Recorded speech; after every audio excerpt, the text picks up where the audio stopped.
Ashulia AC land অফিসের পাশে ছোট্ট দোকানের চাবি ক্রেতা ফিরোজ কিবরিয়া অভাবের তাড়নায় স্ত্রীকে পাঠিয়েছিলেন প্রবাসে। তবে এসিল্যান্ড অফিসের দালাল হয়ে ফিরোজ এখন 2 তলা বাড়ির মালিক। ভূমি ও এসিল্যান্ড অফিসের পেশকার নায়েব সহ একাধিক কর্মকর্তার সঙ্গে ফিরোজের হট কানেকশন। মোহাম্মদ ফিরোজ কিবরিয়া উনি ব্যবসা করেন, খারিজের কাজ করেন। এই যে ভূমি অফিস আছে না আমাদের এই যে স্ল্যানের সামনে, এটা তো আমরা কিনছি বাড়িটা।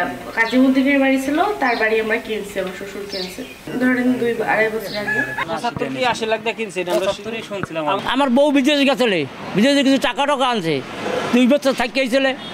হ্যাঁ, আর আমরা 3 বাপে কাজ টাজ করি, সব কাজে আমরা করি। আমার নিয়ে তো নিউজ আমার সব কিছু আমি ডিটেল আমি বলবো, সমস্যা নাই, খারাপ বলবেন না। আপনি আমার নিউজ রাখুন ভাই, আমি সব সত্য কথা আপনি কইতেছি না। আশুলিয়ার শিমুলিয়া ইউনিয়ন ভূমি অফিসের ওমেদার গাজী আল ইমরান আর তার ছোট ভাই গাজী মাহমুদ হাসান ইভান আমিনবাজার এসিল্যান্ড অফিসের অফিস সহকারী। বরিশাল থেকে সাভারে এসে একসময় ভাড়া বাসায় থাকলেও এখন পৌরসভায় 5তলা ভবন, নির্মাণাধীন 3তলা ভবন, প্লট, বিলাসবহুল ফ্ল্যাট সহ আবার সিটি সেন্টারে কিনেছেন দোকানও। দেশ টিভির অনুসন্ধানের পর আর দোকানে বসছেন না গাজী আল ইমরান। মুঠোফোনে যোগাযোগ করা হলে প্রতিবেদককে হুমকি দেন ইমরান। আর তার ছোট ভাই গাজী মাহমুদ হাসান ইভান ক্যামেরা দেখেই দৌড়ে পালান। আলী ইমরান দোতলায় ফ্ল্যাট কিনছে, 3 রুমের ফ্ল্যাট, প্রতিটা ফ্ল্যাট 3 রুমের।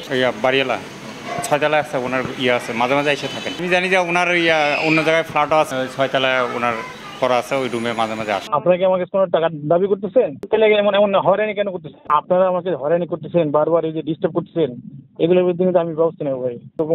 অভিযোগ ব্যক্তি পান, তাহলে তাকে নিয়ে আপনি কি লিখবেন সেটা লিখেন। হ্যাঁ, আশ্চর্য বিষয়, ক্যামেরা বন্ধ করেন।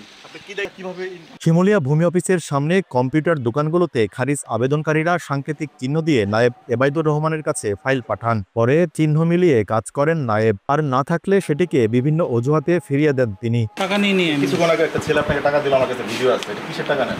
ছেলে? হ্যাঁ, টাকা দিয়ে গেল। এটা কিসের টাকা? আমি চাই নাই তোমার কাছে টাকা। আপনার পকেটে টাকাটা আছে, আমার কাছে ভিডিও আছে। কিসের টাকা দিচ্ছে আপনাকে? তোমার কাছে পকেট থেকে টাকাটা বের করেন। আর ওই পকেটে আছে তো আরো আছে টাকা। আমি ওর কাছে টাকা চাইনি, তুমি এমনি দিয়েছে, এমনি দিয়েছে আমাকে। কি দায়িত্বে আছেন আপনি? আমি ঝাড়ুদারের দায়িত্বে আছি। ঝাড়ুদার রেকর্ড রুমে কি থাকতে পারে? Record room? হ্যাঁ পারবে, এটা আমাদের লোক সংকট আছে, রতন একা পারে না, এই জন্য ওরে আমরা খাটাই। এই ও তো আমাদের সরকারি বেতন পায়, ও তো বাইরের লোক না, দায়িত্বে না সহযোগিতা করতেছে, ও তো দায়িত্ব টাকা নিচ্ছে। এগুলো কিসের টাকা? সেটা ভাই আমি জানি না কি টাকা নিয়েছে, কাটতে নিয়েছে, কি দিয়েছে, মানুষ কেন দেয়, মানুষ দেবে কেন? না, ওই যে আবার বাইরের কাজ নিয়েছে, এগুলো এর কাজই তো জিজ্ঞেস করেন। এমনি করতেছে, আমি টাকার বিনিময়ে কাজ করি। জিজ্ঞেস আমি অফিসের কিছুই না, আমার বাড়ি এখানে নলাম, আমার জায়গা আছে, সম্পত্তি আছে আমার। এদিকে এ বিষয়ে সম্প্রতি সংবাদ প্রকাশের পর আশুলিয়া থানাকে দুদকে লিখিত অভিযোগ পাঠানোর নির্দেশ দিয়েছেন আদালত। আর যথাযথভাবে দুর্নীতিবাজদের বিচারের দাবি করছে সাভার দুর্নীতি প্রতিরোধ কমিটি। যারা দুর্নীতিগ্রস্ত তাদের যেন বিচারটা যথাযথভাবে হয় এবং তাদের আইনের আমলে আনার যে প্রক্রিয়াটা সেটা যেন আরও বেশি দৃষ্টি দেওয়া হয়, সেই প্রত্যাশা করি। ভূমি সংক্রান্ত অফিসগুলোতে সেবার নামে মানুষকে জিম্মি করে অর্থ আত্মসাতের বিরুদ্ধে এখনই কার্যকরী পদক্ষেপ নেওয়ার দাবি সচেতন মহলের। দেওয়ান ইমন, দেশ টিভি, সাভার।